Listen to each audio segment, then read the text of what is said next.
vraiment la vie de la parole. Amen, amen. C'est vraiment un apôtre. Amen. Alléluia, on acclame puissamment le Seigneur.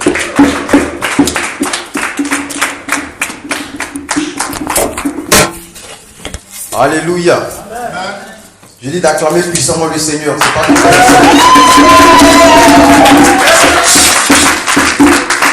Amen. Tu vas prendre ta Bible avec moi dans le livre de Jean. Jean le chapitre 8. Jean le chapitre 8. Du verset 32 au verset 36.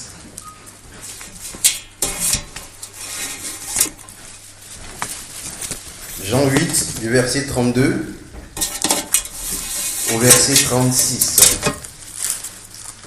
On a trouvé? Jean le chapitre 8, du verset 32 au verset 36. Amen. Amen. Qui n'a pas de Bible? On a tous des Bibles. Alléluia. On a trouvé, on va lire. Amen. Je fais la lecture. Jean le chapitre 8, du verset 36 du verset 32, au verset 36. La parole déclare: vous connaîtrez la vérité, et la vérité vous affranchira. Ils lui répondirent: nous sommes la postérité d'Abraham, et nous ne fûmes jamais en esclavage. Nous ne fûmes jamais esclaves de personne. Comment dis-tu, vous deviendrez libres? En vérité, je vous le dis. Leur répliqua Jésus: quiconque se livre au péché est esclave du péché. Or, l'esclave ne demeure pas toujours dans la maison. Le Fils y demeure toujours. Si donc le Fils vous affranchit, vous serez réellement libre. Alléluia. Amen. Le dernier verset dit: si donc le Fils vous affranchit, vous serez réellement libre. Alléluia. Amen. Cette pensée-là m'a été inspirée par le Seigneur lorsque j'ai fait un tour sur Facebook. Amen. Et j'ai un frère d'Abidjan qui avait mis une annonce concernant la délivrance. Le programme devait se dérouler, en fait, dans le programme, il devait avoir le brisement des liens parentaux, la délivrance de tout ce qui était ancestral. Et il y a un monsieur qui est venu attaquer cette annonce, qui dit que, mais il faut faire attention, parce que ça, c'est les signes des faux prophètes. Parce qu'un chrétien ne peut plus parler de liens ancestraux. Un chrétien ne peut plus parler de délivrance. Un chrétien ne peut plus parler des liens familiaux. Un chrétien ne peut pas avoir le problème de démons. Alléluia. Voici la question. Est-ce qu'un chrétien, une personne qui croit au Seigneur, une personne qui a accepté Jésus comme son Seigneur et son Sauveur, peut avoir des problèmes liés aux démons, des problèmes liés au diable, des problèmes qui sont liés à des liens, des choses qu'il a eues peut-être dans sa famille, des pactes qui ont été signés avant ou après sa naissance? Est-ce qu'un chrétien peut avoir ce type de problème? Voici une question qu'on se pose. Voici une question à laquelle nous faisons face aujourd'hui. Et notre démarche en ce soir va résider en trouver la réponse à cette question-là. Alléluia. Et là, ce temps en parlant, il s'est basé sur un verset. 2 Corinthiens, le chapitre 5, verset 17, qui dit: si quelqu'un est en Christ, les choses anciennes sont passées. Toutes les choses sont devenues nouvelles. Parce que cette personne est une nouvelle créature.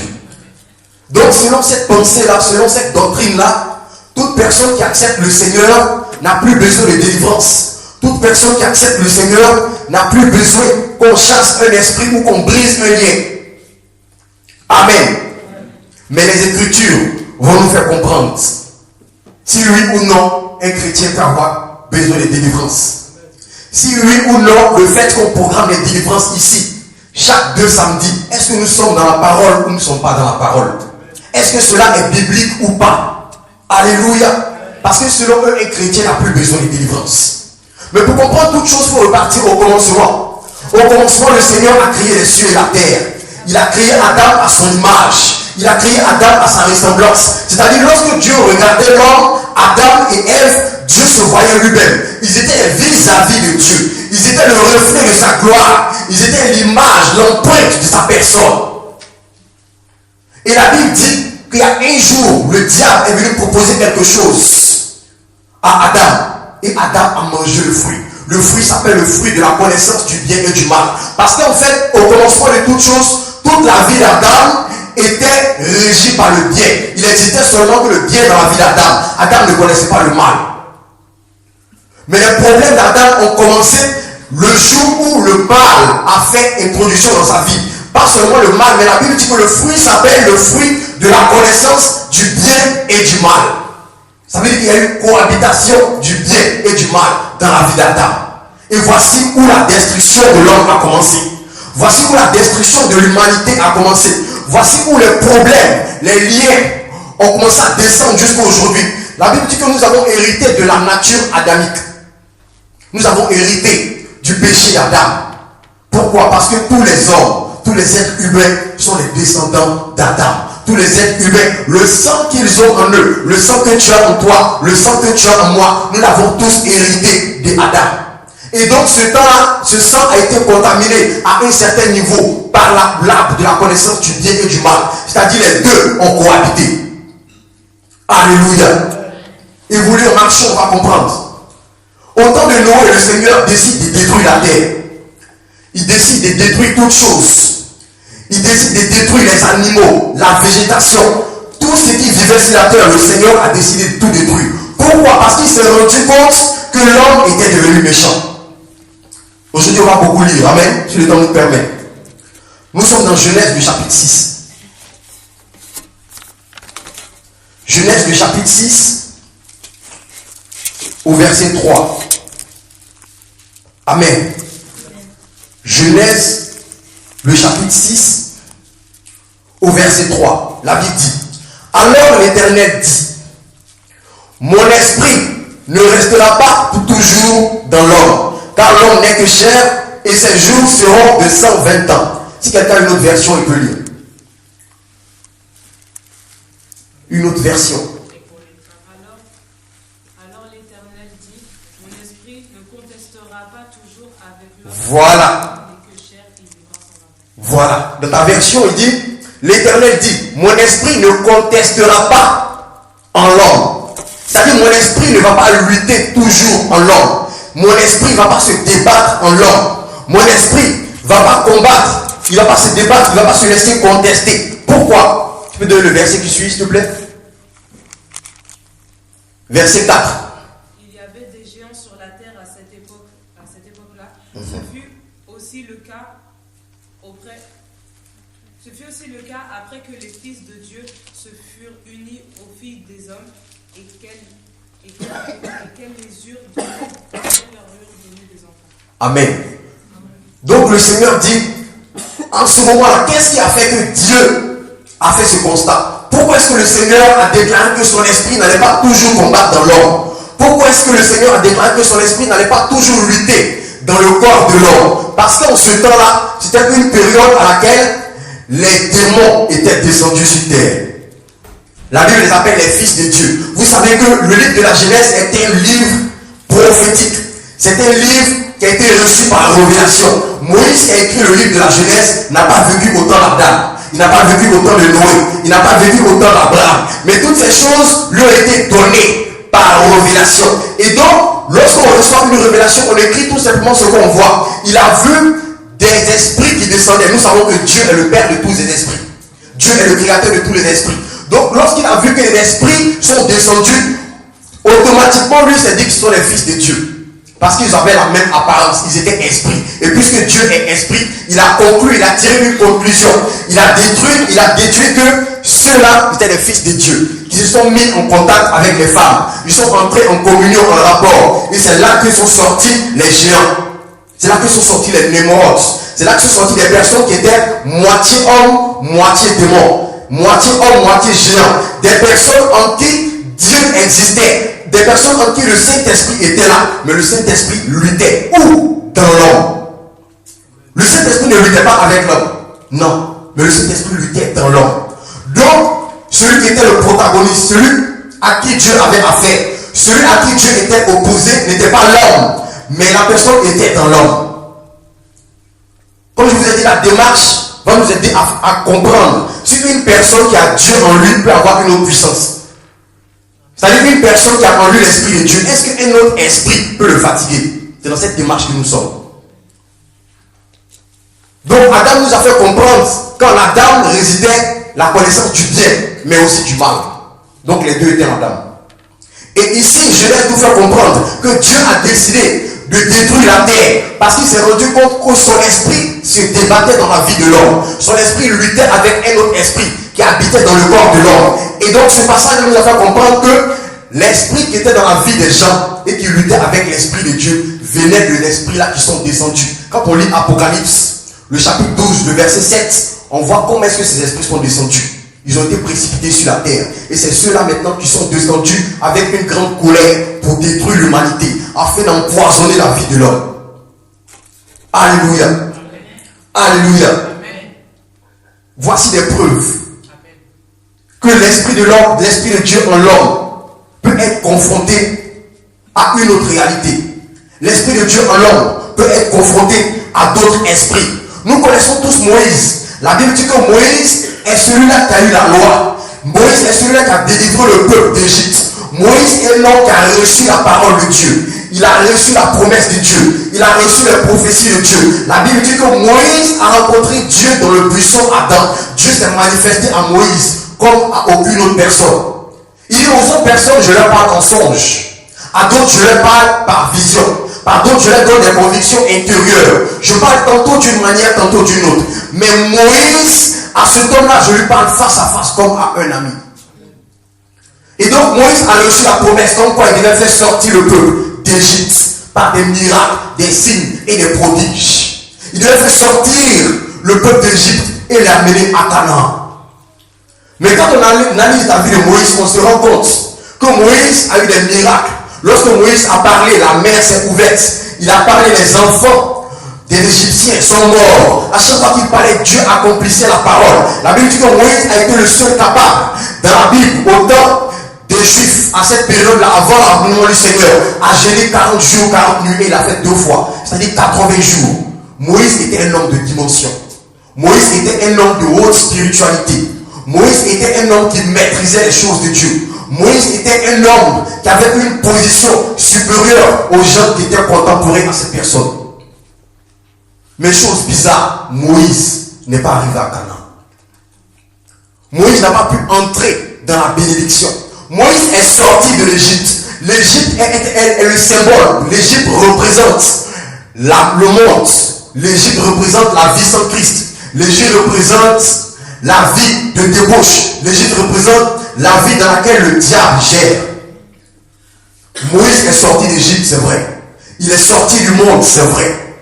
Il a été appelé à Christ, à Dieu. Dieu l'a fait sortir, c'est vrai. Mais lorsque Dieu te fait sortir, c'est bien. Mais arriver où Dieu veut te faire partir, c'est encore mieux.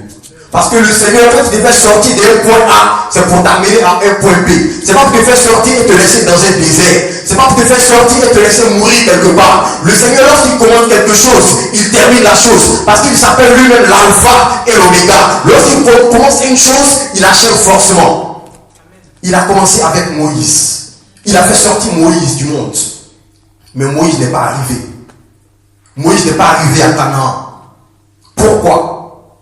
Moïse n'est pas arrivé à Canaan. Pourquoi? Lorsqu'on lit la Bible, quand on lit le livre d'Exode, on se rend compte que Moïse, arrivé à une certaine période de sa vie, s'est rendu compte qu'il y a 2 personnes qui se battaient, c'est-à-dire un Hébreu et un Égyptien.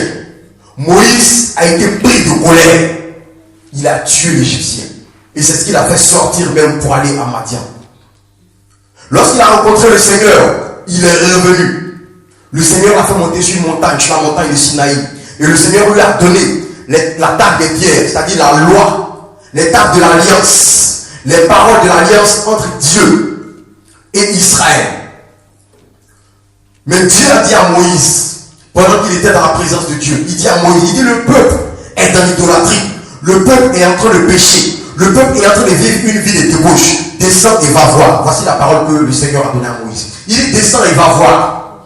Mais en parlant cette histoire, on se rend compte que lorsque Moïse est descendu, Moïse ayant vu le peuple a été enflammé d'une colère et il a brisé les pierres. Des pierres qui ont été écrites des doigts de Dieu. C'est-à-dire le Seigneur a pris son temps. Il a taillé les pierres. Il a pris son temps. Il a écrit les paroles. Il a pris son temps. Il a écrit les paroles de l'alliance, les révélations, les préceptes, les ordonnances, les commandements qui devaient être donnés à Dieu, au peuple, pardon. Les commandements qui devaient être donnés afin que le peuple puisse marcher en fonction de cela. C'est-à-dire les lois et les règles par lesquelles le peuple devait marcher. Cela a été détruit par Moïse. Pourquoi? Parce que Moïse est rentré dans une colère. Peut-être qu'on ne comprend pas, mais on va comprendre. Amen. Alléluia. Moïse s'est enflammé d'une colère. La première fois, il a été enflammé d'une colère. Il a tué un Égyptien. La deuxième fois, il a été enflammé d'une colère. Il ne s'est pas attaqué à l'homme, mais c'est à l'œuvre de Dieu qu'il s'est attaqué. Il a détruit les tables. De sorte que la deuxième table, lorsque le Seigneur lui a dit, reviens que je donne une table, la deuxième table a été écrite du doigt de Moïse. Dieu dit, je ne vais plus écrire. La première table que j'ai écrite, tu l'as détruite, donc tu vas l'écrire toi-même. Donc la table que le peuple a reçue, c'est une table qui a été écrite des mains d'hommes. C'est Moïse qui l'a écrite. C'est pour ça que la loi ne donne pas la vie. Parce que la loi a été humaine. Amen. Alléluia. C'est pour ça que Paul dit que la loi n'a pas pu produire la vie. La loi a produit la mort. Parce que la loi qui venait de Dieu a été détruite par Moïse. Et la deuxième table a été écrite par Moïse. Nous savons que Moïse est un homme. Et donc la loi qui est venue, la source était humaine. Le troisième cas, nous sommes dans Nombre, le chapitre 20. Si on veut le lire, on va pas finir. Amen. Dans Nombre, le chapitre 20, le peuple commence à murmurer contre Moïse. Le peuple dit à Moïse, mais tu nous as fait sortir d'Égypte. En Égypte, on vivait bien, on mangeait bien, on se nourrissait de concombres, on vivait de fruits et de légumes. Tout allait bien. Tu nous envoies ici afin que nous mourions. On n'a même pas d'eau à boire parce que le peuple avait soif. Moïse élève la voix vers Dieu. Moïse parle au Seigneur. Et le Seigneur dit à Moïse, va en face du rocher. Parle au rocher. Moi, l'Éternel Dieu, je vais faire sortir de l'eau afin que le peuple soit approuvé. Mais Moïse était tellement pressé par les critiques. Il était tellement pressé par les murmures. La pression est tellement montée que Moïse a été encore enflammé de colère. Moïse s'est énervé. De sorte que Moïse, au lieu de parler au rocher, il a frappé le rocher. Parce qu'il était enflammé. Et c'est là que le Seigneur lui a dit, puisque tu as frappé le rocher, puisque tu n'as pas demandé exactement ce que je t'ai fait, je t'ai demandé de faire, tu n'entreras pas à Canaan. Voici la raison pour laquelle Moïse n'est pas entré à Canaan. La source du fait qu'il ne soit pas entré, c'est la colère en fait. Parce que Moïse était colérique. Dans 3 cas, la Bible nous fait comprendre que Moïse était colérique. Moïse était nerveux. Moïse était une personne qui n'arrivait pas à se contenir. En face d'une situation, il n'avait pas la maîtrise de soi, il n'avait pas la patience, il n'avait pas la tempérance. Il agissait de façon impulsive. Et voici ce que a fait que Moïse n'est pas entré. Alléluia. Alléluia. Nous avons lu d'entrée de jeu Jean le chapitre 8, versets 32 à 36. La parole ici s'adressait aux Juifs. Le Seigneur dit aux Juifs, vous avez besoin de délivrance. Vous connaîtrez la vérité vous affranchira. Et les Juifs sont étonnés. Ils disent, mais nous sommes les enfants d'Abraham. Nous sommes descendants d'Abraham, nous sommes le peuple élu de Dieu. On n'a jamais été esclaves. Mais comment est-ce que tu dis que nous avons besoin de délivrance? Amen. Et le Seigneur, prenant la parole, leur dit, il leur dit, en vérité, quiconque se livre au péché est esclave du péché. Or, l'esclave ne demeure pas toujours dans la maison. C'est le Fils qui demeure dans la maison. Ainsi, si le Fils vous affranchit, vous serez réellement libre. C'est-à-dire, le peuple de Dieu était étonné de ce que le Seigneur leur dit qu'ils ont besoin de délivrance. Nous sommes le peuple de Dieu. Nous sommes les descendants d'Abraham. On a une alliance entre Dieu et nous. On a une alliance qui fait de Dieu notre Dieu de façon éternelle, de génération en génération, d'éternité en éternité. C'est comme ça, ça ne va pas changer. Comment est-ce que tu viens nous dire que nous avons besoin de délivrance? Et le Seigneur leur fait comprendre que celui qui pratique le péché est esclave du péché. Celui qui pratique la colère est esclave de la colère. Celui qui pratique les critiques, le vol, les murmures, les tueries, l'adultère est esclave de ces choses. Le Seigneur leur faisait comprendre. Parce que pour eux, l'esclavage était physique. Parce que pour eux, ils n'ont jamais été esclaves de quelqu'un de façon physique. On ne les a jamais battus, on ne les a jamais forcés à faire un travail. Ils ont vécu toujours libres. Mais le Seigneur leur dit que vous n'étiez pas libres. Vous êtes encore esclaves. Parce que l'esclavage dont parlait le Seigneur, c'était un esclavage spirituel. Alléluia. Et donc c'était aussi le cas de Moïse. Moïse avait un point de contact. Il avait un lien. Il y avait quelque chose par lequel l'ennemi pouvait le réclamer. Alléluia. Nous sommes dans Genèse du chapitre 49. Genèse du chapitre 49, du verset 5 au verset 7. On va comprendre d'où est-ce que vient cette colère de Moïse. Pourquoi est-ce que Moïse est si colérique? De sorte qu'il n'a même pas eu peur de détruire les œuvres de Dieu. Il n'a pas eu peur de détruire les tables que le Seigneur a pris son temps pour écrire. Il n'a pas eu peur de détruire toutes ces choses.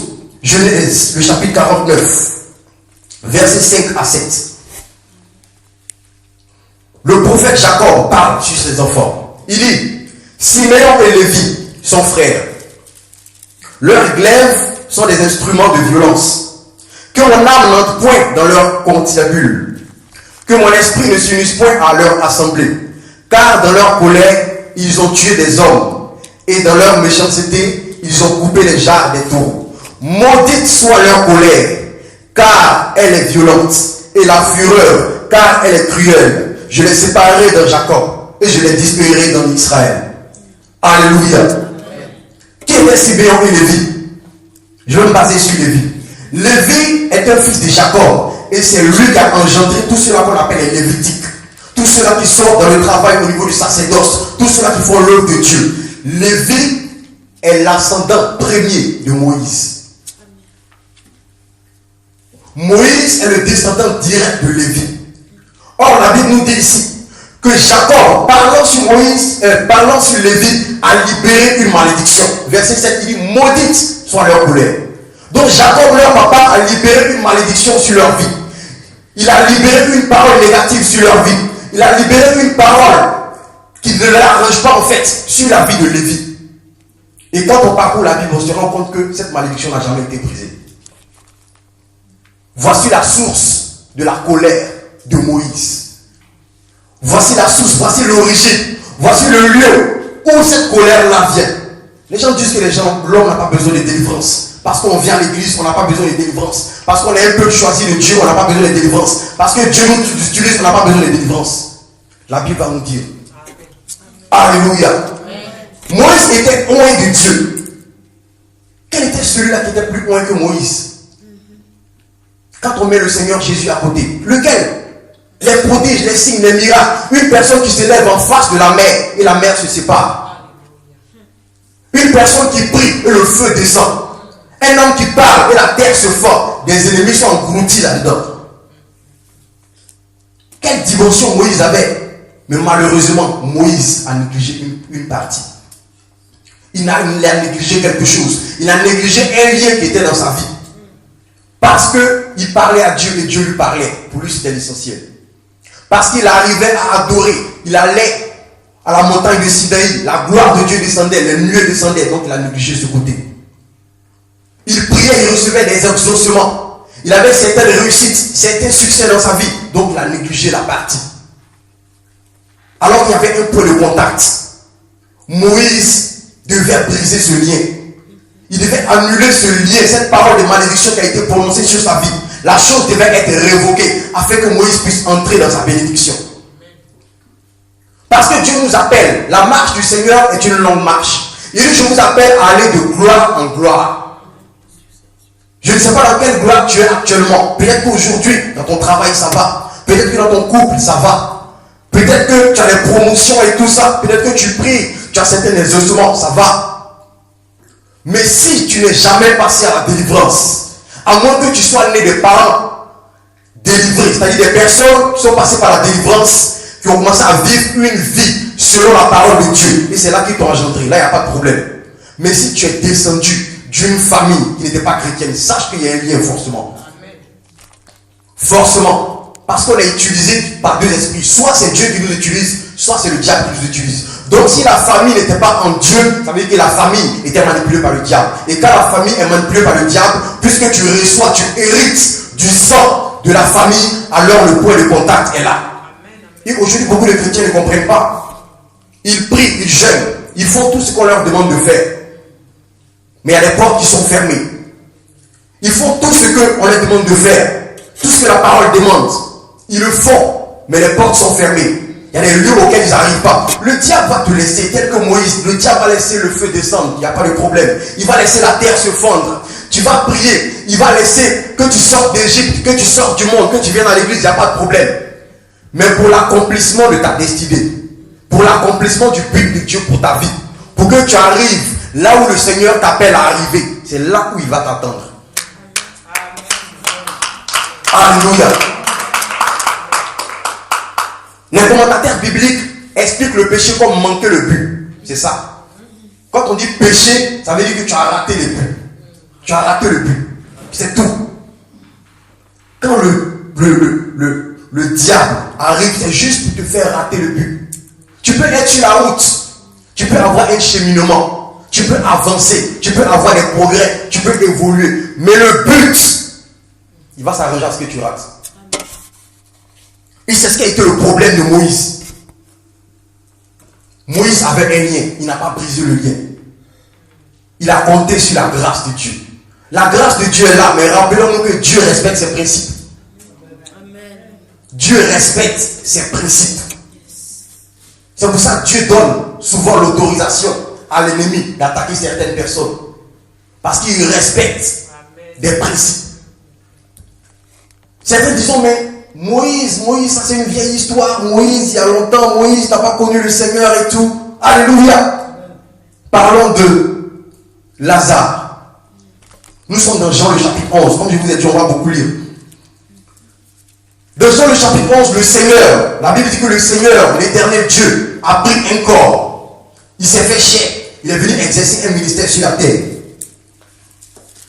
Et à chaque fois qu'il arrivait autour de la ville de Béthanie, quand il était dans les parages, quand il était dans les villes environnantes, il venait toujours passer la nuit chez Jean. Si tu prends Jean le chapitre 11, tu vas voir. C'est là-bas qu'il s'habillait. C'est là-bas qu'il se restaurait. C'est là-bas qu'il prenait de la force. C'est là-bas en fait que le Seigneur se reposait. C'est là-bas qu'il se préparait en prière et tout ça. C'était dans la maison de Lazare. Et un jour, Lazare est tombé malade. Sa famille envoie des personnes pour venir chercher le Seigneur Jésus. Et on lui dit, on précise, Lazare est malade. Lazare, celui que tu aimes. C'est-à-dire, la Bible même fait ressortir l'intimité qui était entre Dieu et Lazare. L'amitié qui existait entre ces deux personnes. On dit, Lazare, celui que tu aimes, est malade. Le Seigneur a tardé un peu, 3 jours. Et quand il est arrivé, la Bible dit que Lazare était mort, ça faisait déjà 4 jours. Et quand on fait 3 plus 4, ça fait 7 jours. Nous savons que 7, c'est le chiffre de la perfection. C'est le chiffre de Dieu. C'est le chiffre selon lequel Dieu a fini de faire toute la création et il s'est assis. Il s'est reposé. C'est le jour où Dieu s'est révélé à la personne. C'est le jour où Dieu s'est révélé à la création. Donc le 7e jour, le Seigneur arrive. On lui dit, Lazare est dans le tombeau. Mais il est mort. Ça fait 4 jours. Il sent. Le Seigneur demande qu'on ôte la pierre. Et d'une voix forte, il ordonne à Lazare de se réveiller. Lazare revient à la vie. Alléluia. Lazare est ressuscité. Lazare n'est plus dans les ténèbres. Lazare n'est plus dans le tombeau. Lazare n'est plus dans la vallée de l'ombre de la mort. Lazare n'est plus en Égypte. Il n'est plus là où la mort agit. Il n'est plus là où la mort contrôle. Il n'est plus sous l'esclavage de la mort. Il sort du tombeau. Il est vivant. Mais là où je veux attirer votre attention, c'est ce que le Seigneur a dit après que Lazare soit ressuscité. Il dit à ses disciples, déliez-le et laissez-le aller. Déliez-le et laissez-le aller. Lazare est ressuscité. Lazare est revenu à l'existence. Lazare respire de nouveau. Il peut se mouvoir de nouveau. Mais le Seigneur ne le laisse pas partir. Le Seigneur dit, déliez-le et laissez-le aller. Pourquoi? Parce que Lazare avait une mission, Lazare avait un appel, Lazare avait une vocation, Lazare était appelé à faire des choses, mais il ne pouvait pas aller, il était appelé à partir, il était appelé à évoluer, il était appelé à progresser, mais il ne pouvait pas progresser, même s'il était ressuscité, il ne pouvait pas progresser. Pourquoi? Parce qu'il était lié. C'est comme ça que beaucoup sont ressuscités, mais qui sont encore liés. Et c'est ce qui empêche de partir. Il dit déliez-le et laissez-le aller. Laissez-le aller ce à quoi il est appelé. Qu'il aille accomplir ce à quoi il est appelé. Qu'il aille rentrer dans sa bénédiction. Qu'il aille rentrer dans son mariage. Qu'il aille rentrer dans la faveur de Dieu pour sa vie. Il doit partir. Mais avant qu'il parte, il doit être délié. Alléluia. Une personne qui vient à la vie. Une personne qui ressuscite. Et le Seigneur dit qu'il faille qu'il soit délivré. S'il n'est pas délivré, il ne peut pas partir. La délivrance est nécessaire. La délivrance est indispensable. C'est vrai qu'il est vivant. Si on n'enlève pas les liens, il sera vivant. Il ne va pas mourir. Amen. Puisqu'il est déjà ressuscité. Il est en vie. Il respire. Il peut louer. Il peut adorer. Mais il ne peut pas aller. Beaucoup peuvent louer aujourd'hui. Beaucoup peuvent adorer. Beaucoup chantent. Beaucoup prient. Beaucoup jeûnent. Beaucoup acclament. Mais beaucoup ne peuvent pas aller. Pourquoi? Parce qu'ils sont liés. Parce qu'il y a un lien qui existe. Alléluia. Lazare, l'ami du Seigneur. Nous-mêmes, on entend juste parler du Seigneur, on ne l'a jamais vu. Lazare était son ami, mais Lazare a eu besoin de délivrance. Lazare a eu besoin qu'on délie les liens dans sa vie. Lazare a eu besoin qu'on brise tout ce qui était chaîne dans sa vie. Alléluia. Même Pierre qui était celui-là qui a reçu la révélation de la parole de Dieu. Lorsque le Seigneur a demandé, qui dit-on que je suis? Pierre a été le seul à donner la réponse. Parce que parlant de Lazare, on va dire non, mais Lazare, bon, il était à côté, qu'est-ce qui prouve qu'il était converti et tout ça? Peut-être qu'il faisait juste des dons au Seigneur, peut-être qu'il donnait juste sa maison. Mais parlons de Pierre. Pierre était le seul à recevoir la révélation. Lorsqu'ils ont demandé, Pierre a pris la parole, Pierre a dit, tu es le Messie, tu es le Fils du Très-Haut. Et lorsque le Seigneur prend la parole, le Seigneur dit à Pierre, Simon, fils de Jonas, tu es heureux. Car la vérité qui vient de sortir de ta bouche, elle ne vient ni de la chair, ni du sang, mais c'est le Père qui est dans les cieux qui t'a révélé ces choses. Or, nous savons que Dieu ne parle que par son esprit. Dieu révèle les choses à l'homme, seulement par le Saint-Esprit. Donc, c'est par le Saint-Esprit que Pierre a reçu cette information. Le Saint-Esprit a parlé à Pierre. Pierre a été le seul être humain à marcher sur les eaux. Alléluia. Quand je dis le seul être humain, je ne parle pas du Seigneur, parce que le Seigneur est Dieu. Pierre a été le seul, lorsque les gens pêchaient, ils n'arrivaient plus à avoir des poissons. Le coin était vide, mais le Seigneur est venu, le Seigneur a parlé à Pierre. Il a dit à Pierre, lance ton filet de ce côté. Pierre a dit, sur la base de ta parole, je vais lancer le filet. Et quand il a lancé, il a pris beaucoup de poissons. C'est-à-dire Pierre avait la révélation de la parole de Dieu. Il savait que si on marchait sur la base de la parole de Dieu, on peut être béni. Si on se base sur les choses de la parole de Dieu, on peut recevoir les grâces. Si tu fais de l'Éternel tes délices, il te donnera tout ce que ton cœur désire. Pierre savait cela. Mais arriva un temps de la vie de Pierre, le Seigneur lui dit, toute la nuit que je priais, le diable te réclamait pour te cribler. Il dit, le diable te réclamait. Et il explique après, il dit, le prince de ce monde arrive, mais il ne trouve rien de lui en moi. C'est-à-dire, lorsque le Seigneur dit cela, il veut faire comprendre aux gens que quand le diable vient, lorsque le diable veut avoir autorité sur toi, quand le diable veut agir sur toi, il faut qu'il trouve quelque chose de lui en toi. C'est-à-dire, il faut qu'il trouve un point de contact, il faut qu'il trouve un lien. Et Pierre a été réclamé pour être clippé. Pourquoi? Parce que Pierre avait un lien. Alléluia. Il dit, mais j'ai prié toute la nuit pour toi, afin que ta foi ne défaille pas. Mais lorsque tu seras converti, affermis tes frères. Alléluia. Autrement dit, j'ai prié pour que tu sois délivré de cette chose qui est en toi. J'ai prié pour que tu sois délivré, pour que tu reçoives la délivrance. Mais quand tu seras délivré, délivre tes frères.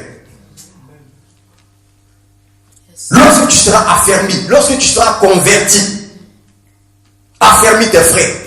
Ça veut dire que Pierre n'était pas encore converti. Il n'était pas encore délivré. Il dit, lorsque tu seras délivré, c'est une chose future. Pierre n'était pas délivré. Pierre n'était pas encore converti. Parce que quand on parle de conversion, c'est un changement en fait. C'est comme on prend aujourd'hui un billet de 100 dollars. Je ne sais même pas si ça existe. 100 dollars. Alléluia, quand je vais aller, je vais voir. Amen. Tu prends un billet de 100 dollars et tu le convertis en euros. Après la conversion, tu verras que le dollar n'existera plus. Tu verras que l'euro. Donc quand on se convertit au Seigneur, lorsque le Seigneur regarde, il ne voit plus rien du monde. Il ne voit plus rien du diable. Il ne fallait pas qu'il y ait un point de contact. Il ne fallait pas qu'il y ait un lien. Il ne fallait pas qu'il y ait une porte. Donc Pierre avait une porte. Pierre était peut-être converti à un grand pourcentage. Mais la conversion n'était pas totale. Alléluia. Aujourd'hui dans l'église, beaucoup de chrétiens, beaucoup de croyants, les gens ont des problèmes. Les gens luttent avec des péchés. Ils luttent avec des portes qui ne s'ouvrent pas. Ils luttent avec des liens. Mais les gens négligent la délivrance. Pourquoi? Parce que selon eux, quand on écoute la parole, quand on accepte le Seigneur, c'est fini. Quand tu confesses de Jésus de ta bouche, quand tu l'acceptes de ton cœur, c'est fini, tu n'as plus besoin de délivrance. Le Seigneur nous fait comprendre que Pierre avait besoin de délivrance. Aujourd'hui, les temps de délivrance sont banalisés. La chose est négligée. Quand tu vas sur Internet aujourd'hui, beaucoup disent oh, le démon de Marie de nuit, par exemple, ça n'existe pas. Les histoires des démons, ça n'existe pas. Les génies et autres, ça n'existe pas. Moi, j'ai parlé au moins 3 fois avec les génies. 3 fois de ma vie. Parce que mon père était féticheur. Ça, c'est des choses qui existent. Les gens disent que non, ça n'existe pas. Quand tu acceptes le Seigneur, c'est fini. Tu peux accepter le Seigneur. Tu peux sortir du tombeau comme Lazare. Mais si le lien est là, le lien va te réclamer. Si le lien est là, le lien va t'empêcher d'aller. Alléluia. C'est pour ça que si tu n'es pas passé à la délivrance, quel que soit ton statut, quel que soit qui tu es, quelle que soit la grâce de Dieu que tu as eue, quels que soient les miracles que tu vois dans ta vie, si tu n'es pas passé à la délivrance dans ta vie, il faut que tu passes. Amen. Amen. Il faut que tu passes. Moïse avait toute cette onction, avec toute cette gloire, avec toute cette grâce. Nous avons vu ce que le manque de délivrance a créé dans sa vie. Alléluia. Nous avons vu la chose. Le Seigneur nous exhorte pour nous-mêmes notre propre vie. Parce qu'en vérité, le Seigneur n'est pas Dieu à cause de nous. Il n'a pas la gloire à cause de nous. La position qu'il a, il ne l'a pas à cause de nous. Lorsque le Seigneur nous donne des recommandations, c'est pour nous-mêmes notre bien. Lorsque le Seigneur nous demande de ne pas nous rebeller, c'est pour nous-mêmes notre bien. La Bible dit qu'autour du trône du Seigneur, il y a 4 êtres vivants et 24 vieillards. Le diable s'est rebellé avec 1/3 des anges. Mais après la rébellion, les 4 êtres vivants ne sont pas devenus 3. Amen. Dieu est demeuré le même. Amen. Il a gardé sa même puissance, sa même gloire, sa même autorité. Alléluia. C'est nous qui avons besoin d'avancer. C'est nous qui avons besoin de voir la main de Dieu dans notre vie. C'est nous qui avons besoin d'aller de gloire en gloire. Parce que c'est une promesse de Dieu. Or, lorsque le Seigneur donne une promesse, sa main veille pour l'accomplir. Alléluia. Mais un lien peut créer un problème afin qu'on ne puisse pas voir l'accomplissement des promesses. Alléluia. Les gens disent, puisque Paul a dit dans 2 Corinthiens 5, 17 que celui qui est en Jésus, c'est une nouvelle créature. Les choses anciennes sont passées. Toutes choses deviennent nouvelles. Donc on n'a plus besoin de ça quand tu es en Christ. Et quelqu'un pourrait me dire que Pierre, peut-être n'avait pas encore reçu le Saint-Esprit. Amen. C'est ça, non? Pierre n'avait pas encore reçu le Saint-Esprit en ce moment-là. Quand il était réclamé. C'est ça, non? Il n'avait pas reçu le Saint-Esprit. Alléluia. Donc on peut dire, mais c'est parce que Pierre n'avait pas reçu le Saint-Esprit qu'il était réclamé. C'est parce qu'il n'avait pas reçu le Saint-Esprit qu'il y avait un lien, qu'il y avait une porte. Donc quand tu reçois le Saint-Esprit, c'est fini. Alléluia. Allons dans Romains le chapitre 7. On va comprendre si quelqu'un qui reçoit le Saint-Esprit peut avoir des problèmes de lien. Alléluia. Amen. Romains le chapitre 7. Le peuple périt faute de connaissance. Alléluia.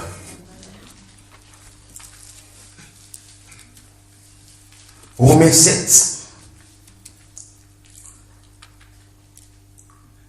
À partir du verset 14. Non, au verset 15. Du verset 15 au verset 24. Alléluia. Romains le chapitre 7, du verset 15 au verset 24. C'est Paul qui parle.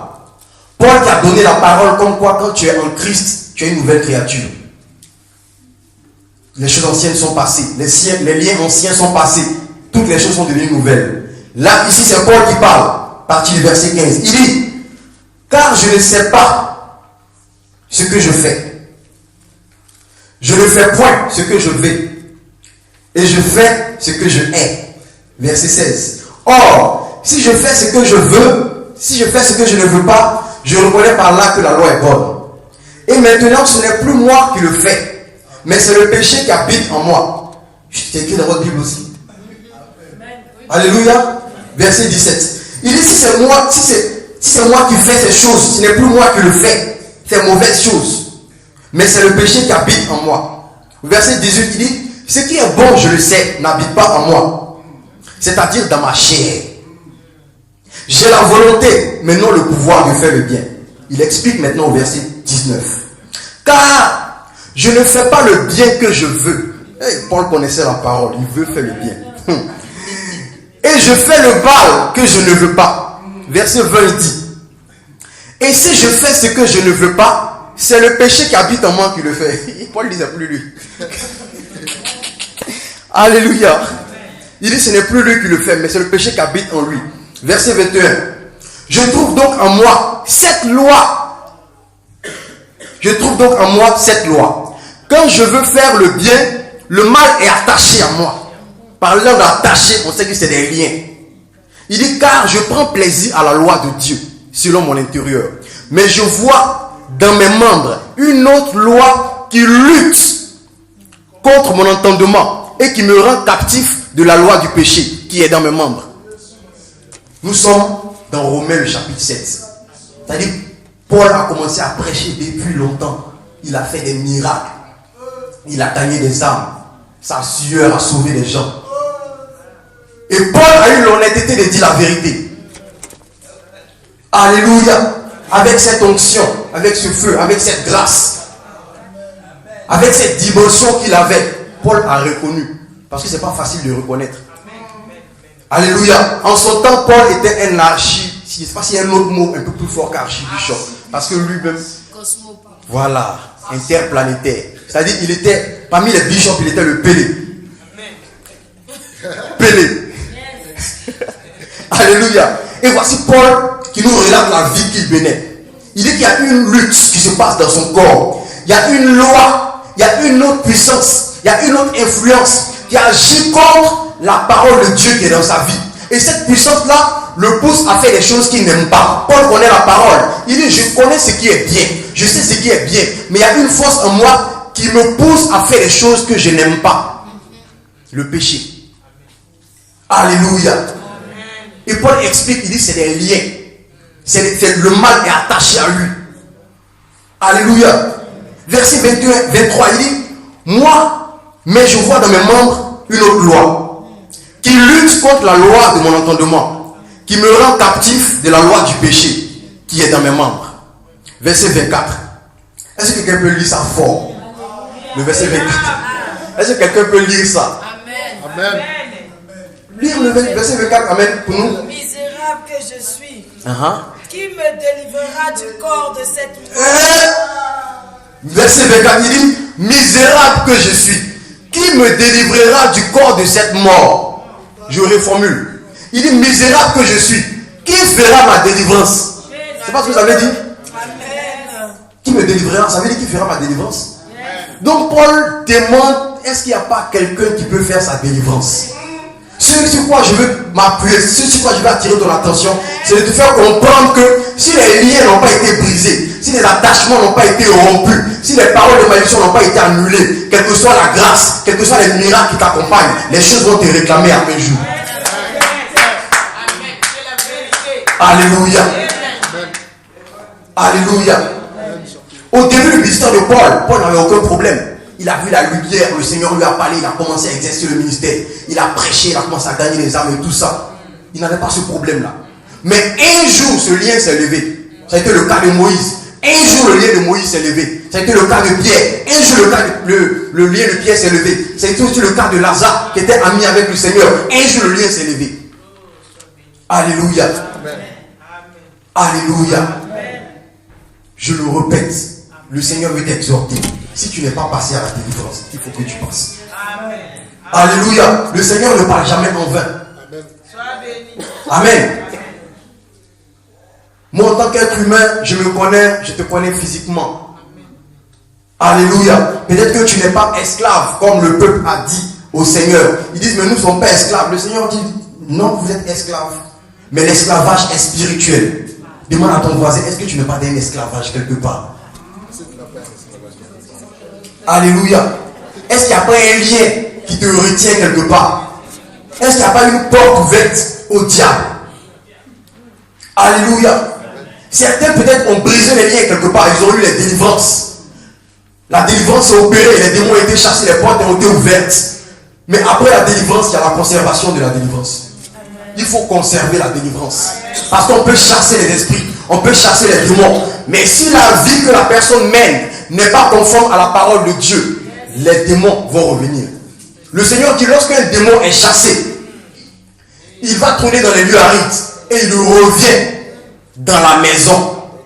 Il le regarde. Si le lieu est orné, quand on parle d'orné, en fait c'est dans le sens du démon. Le démon, quand il voit que le lieu est propre, pour lui, le lieu est orné, pour lui, le lieu est entretenu, pour lui. Il faut comprendre en fait, parlant du démon, le démon veut faire comprendre que quand il dit que ce lieu est orné pour lui, ça veut dire qu'il s'est rempli de péché. Parce qu'un lieu qui est rempli de la gloire de Dieu, qui est orné par la faveur de Dieu, un démon ne peut pas rentrer. Mais si un démon trouve la vie de quelqu'un orné pour lui, ça veut dire qu'il y a des dépôts, il y a des portes qui sont ouvertes. Et c'est bizarre, aujourd'hui on se rend compte qu'il y a certaines personnes, avant de venir au Seigneur, ils avaient peut-être une vie de péché. Mais le péché a doublé ou a quadruplé. La situation est devenue pire. Alléluia. C'est la vérité. La situation est devenue pire. J'ai connu des personnes qui étaient par exemple dans la débauche, qui avaient beaucoup de femmes et tout ça, qui étaient dans l'adultère et tout. Ils sont venus au Seigneur, on a fait les délivrances et tout et tout et tout. Après, on les retrouve dans la sodomie. C'est-à-dire une dose supérieure de péché. Alléluia. C'est des réalités. Alléluia. Une soeur en 2006 est venue me voir. Elle m'a dit vraiment, voici une situation. Je vais à l'église, je prie, je jeûne et tout. Mais voici une situation, je suis dans une situation bizarre. Elle me dit quoi? Je lui dis quoi? Elle me dit, quand je suis là, parfois je suis là, il y a quelque chose qui me prend. Et c'est comme si je suis poussé à aller avec les personnes. Et puis j'ai le chiffre dans ma tête. Elle dit 6 personnes. C'est-à-dire, elle sort, elle ne connaît personne. Elle ne connaît pas les hommes. Mais elle va s'arranger à aller avec 6 personnes avant la tombée de la nuit. Et quand elle finit tout ça, c'est comme si elle revient en elle, elle commence à pleurer. Elle commence à pleurer, elle sait que la chose est sale et tout. Mais elle ne peut pas. Parce que la chose la tient. C'est ce que Paul dit. Paul dit, je sais ce qui est mal, je sais ce qui est bien. Je veux faire du bien. Mais je suis poussé vers le mal.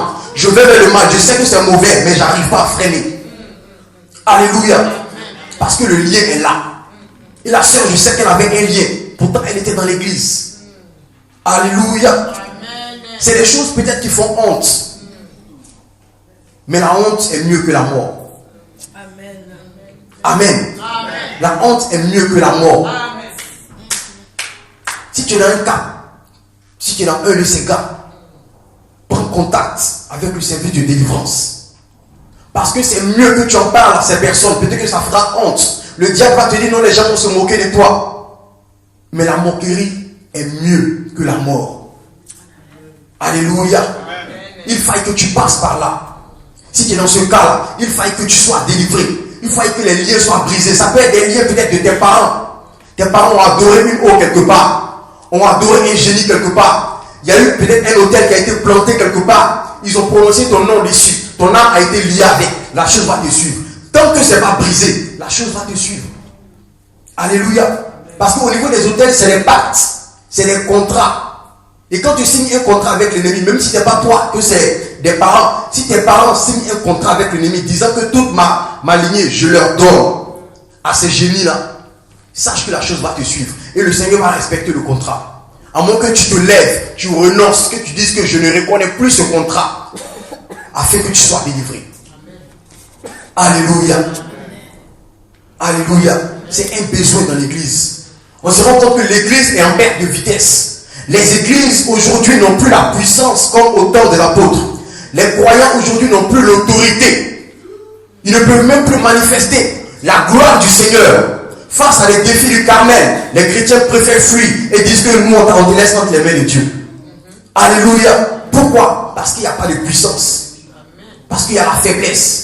Or, s'il y a la faiblesse, c'est qu'il y a les portes qui sont là. Si la gloire ne se manifeste pas, si l'autorité ne se manifeste pas, ça veut dire qu'il y a quelque chose qui bloque l'autorité, quelque chose qui couvre l'autorité, ou quelque chose qui donne le droit au diable, un droit légal pour entrer dans la vie des enfants de Dieu. Alléluia. Alléluia. Peut-être que tu es passé à la délivrance, mais il y a aussi la vie de conservation et de délivrance. Parce que la nourriture des démons, la nourriture des liens, c'est le péché. C'est tout. On peut commettre un péché aujourd'hui. Ça peut être poussé par la chair. Il peut ne pas avoir de démon derrière. Mais si ça continue, ça appelle un démon. Il y a un démon qui est affecté directement. Amen.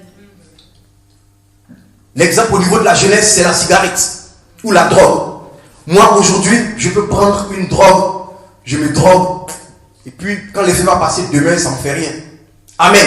Mais 2 ou 3 fois, il y a quelque chose après qui va dire à ton corps que tu as besoin de drogue. Sache que le démon est là.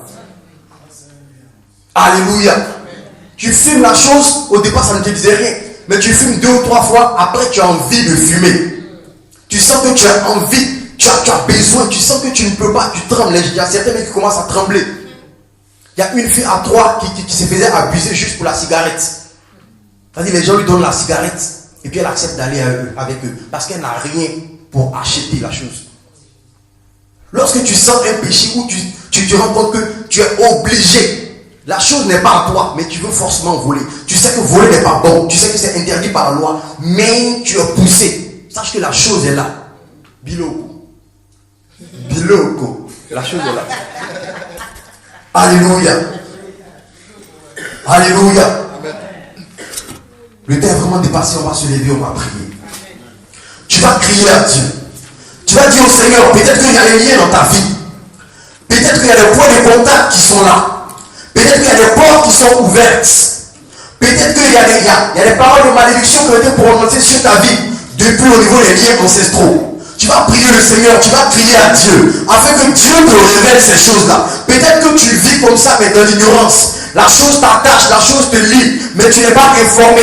Peut-être que tu n'as pas encore réalisé la réalité de ces choses. Tu vas crier à Dieu, afin que Dieu te révèle ces choses. Que le Seigneur te parle, que le Seigneur te montre les côtés de ta vie, les départements de ta vie qui ont besoin de délivrance. Tu vas demander au Seigneur de te montrer les parties de ta vie, esprit, âme et corps, les lieux où tu as besoin de briser un lien, les compartiments de ta vie où il y a des liens qui sont là, où il y a des chaînes qui sont là, et là, tu vas avoir appris l'Éternel.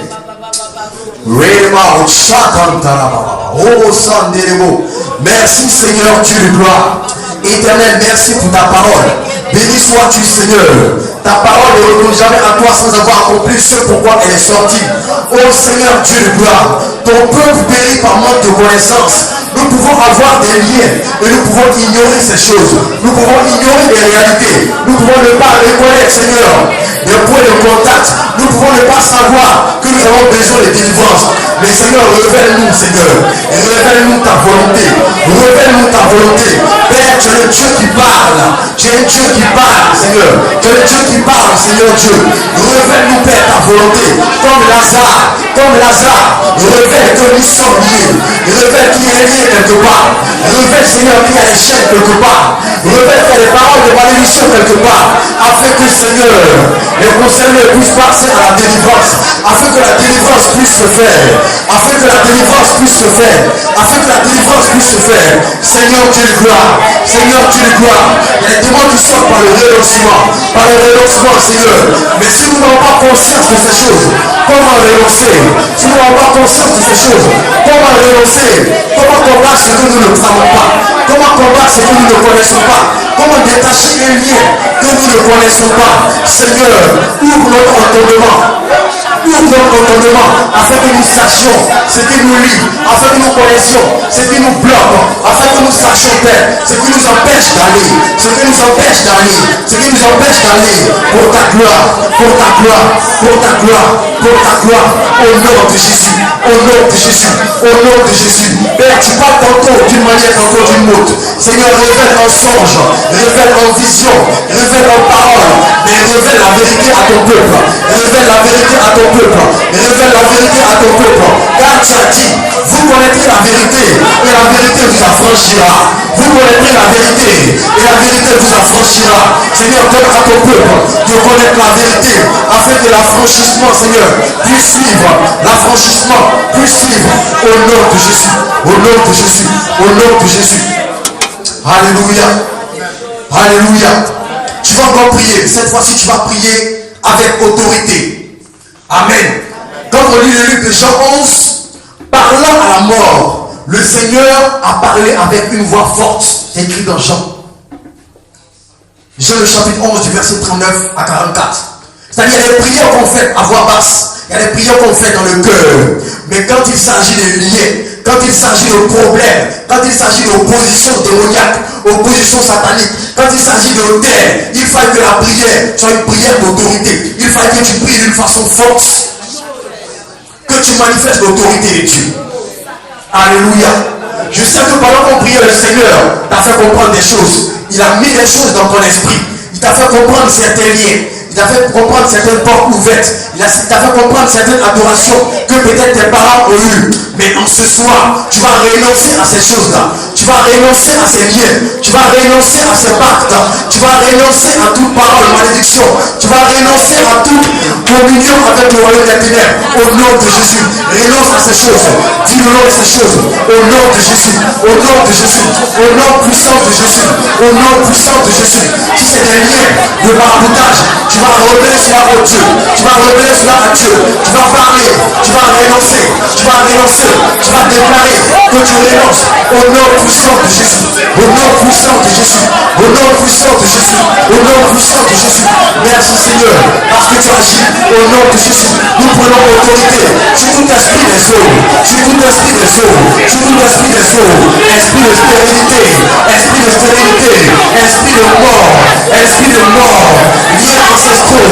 Liens ancestraux. Liens ancestraux. Liens ancestraux.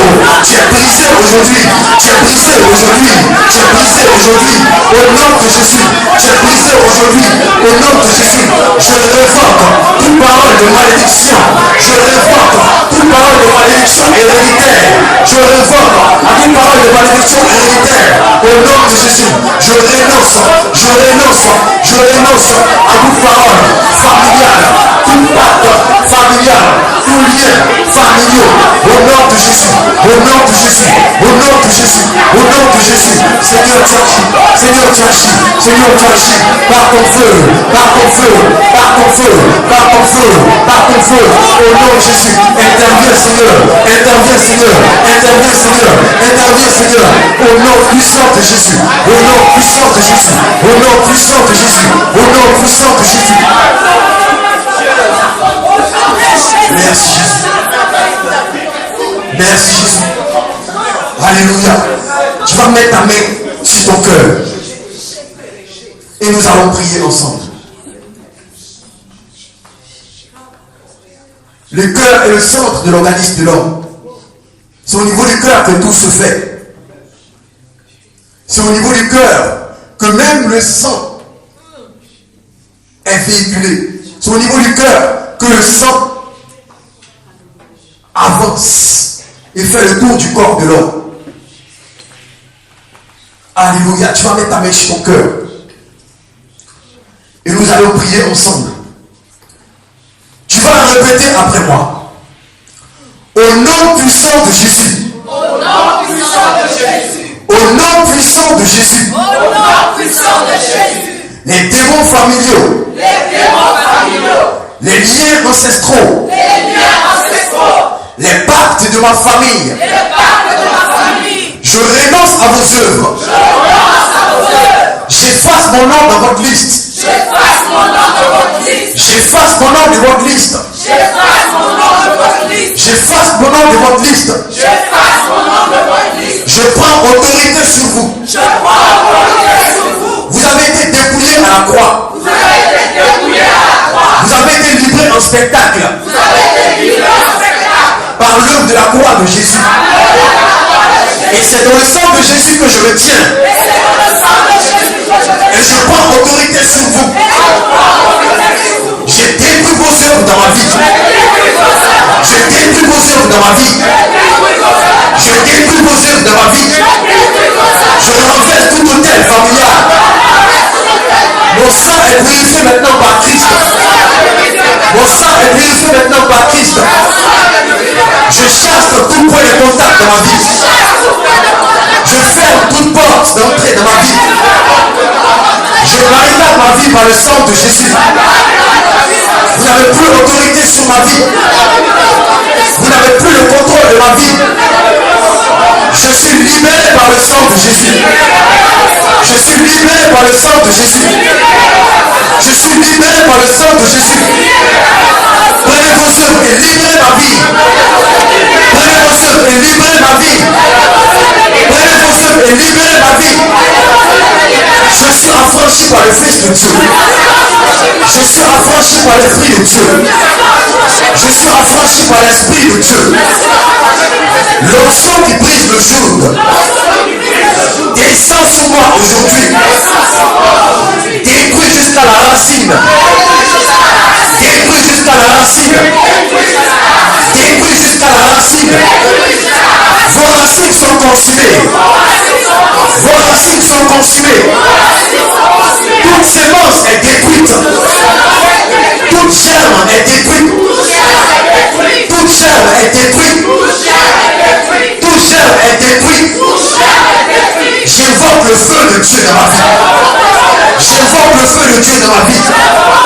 Afin de détruire tout reste dans ma vie. Afin de détruire tout reste dans ma vie. Afin de détruire tout élément dans ma vie. Au nom de Jésus. Au nom de Jésus.